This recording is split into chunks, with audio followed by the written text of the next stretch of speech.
શિયાળામાં બનાવવામાં આવતા સ્પેશિયલ મેથીના ઢેબરા.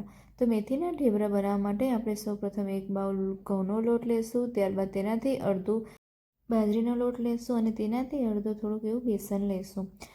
ત્યારબાદ તેના અંદર હું આમાં ખાંડીને લીલા મરચાં અને લસણની પેસ્ટ એડ કરું છું. ત્યારબાદ આપણે મસાલા કરીશું, જેમાં સૌપ્રથમ આપણે 1 ચમચી લાલ મરચું પાવડર એડ કરીશું અને 1 ચમચી હળદર પાવડર એડ કરીશું.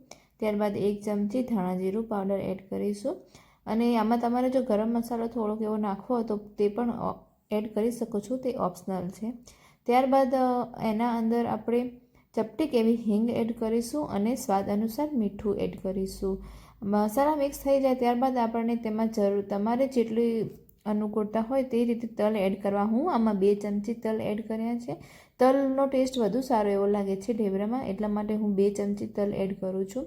તલ એડ કર્યા પછી આપણે સાઈડમાં કાપીને અને ધોઈને જે મેથીના પાન રાખ્યા હતા તે મેથીના પાનને એડ કરીશું.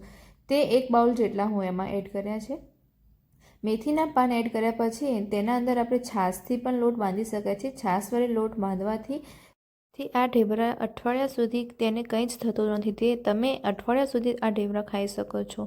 છાશ અથવા તો દહીં નાખો અને દહીં અથવા છાશ બંનેમાંથી ન હોય તો તમે લીંબુ પણ યુઝ કરી શકો છો. હું આમાં લીંબુનો યુઝ કર્યું છે અને ત્યારબાદ આમાં હું લીલું લસણ એડ કર્યું છે. થોડુંક એવું લીલું લસણ એડ કર્યા પછી તેની અંદર તમારે થોડુંક ગળપણ માટે સાકર અથવા તો ખાંડ યુઝ કરવી અથવા તો ગોળ પણ યુઝ કરી શકાય છે. આ એડ કરી અને તેલનું મોયણ આપી સારું એવું અને ત્યારબાદ નહીં ઢીલો કે નહીં વધુ પડતો કાઠો એવો લોટ બાંધી લેવો. શિયાળામાં ઢેબરા ખાવાની ખૂબ મજા આવે છે. તેની સાથે આપણે તીખારી એટલે કે દહીં વઘારેલું અથવા તો લસણની ચટણી અથવા તો પછી ચા સાથે તેનો સર્વ કરવું જોઈએ. ખૂબ સરસ એવું ટેસ્ટ લાગે છે અને ખૂબ હેલ્ધી હોય છે. ગુજરાતમાં તો સ્પેશિયલ ઢેબરા ક્યાંય પણ જાઓ તો સૌ પ્રથમ સાથે ઢેબરા તો તમે ગુજરાતીઓના બેગમાં જોવા મળશે જ. અને આ ઢેબરા એ ઝટપટ પણ બની જાય છે અને ખૂબ હેલ્ધી અને ડાયટફુલ પણ ગણાય છે. તેના અંદર આપણે ઉપર થોડુંક એવું તેલ નાખી અને ઢોકળાના લોટને સરસ એવું બાંધીને તેના ઉપર થોડીક વાર ઢાંકણ ઢાંકી અને 5 મિનિટ સુધી રેસ્ટ આપી દઈશું. 5 મિનિટ પછી તેને રેસ્ટ આપ્યા પછી આપણે સ્ટવ ઓન કરીશું અને તેના પર તવી મૂકી અને તેના ઉપર થોડુંક તેલ નાખ્યું હતું તેને થોડુંક એવું ટીપી લેશું અને સરસ એવું મિક્સ કરી લેશું.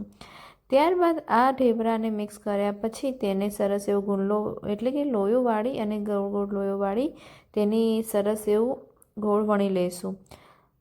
ઢેબરો નહીં વધુ પડતો પતલો કે નહીં વધુ પડતો જાડો, તે મીડિયમ હોય તે ખૂબ સરસ લાગે છે.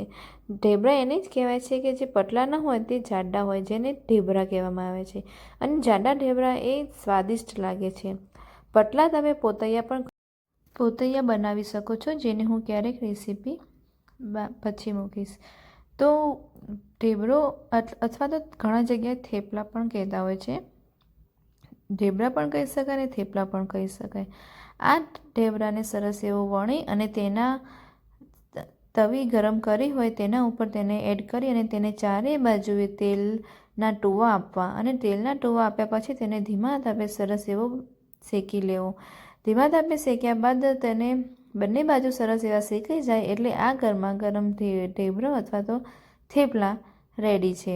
આ થેપલા અને ઢેબરાને તમે દહીં, ચા, દૂધ અથવા તો તીખારી, ચટણી લસણની કોઈ પણ સાથે સર્વ કરી શકો છો.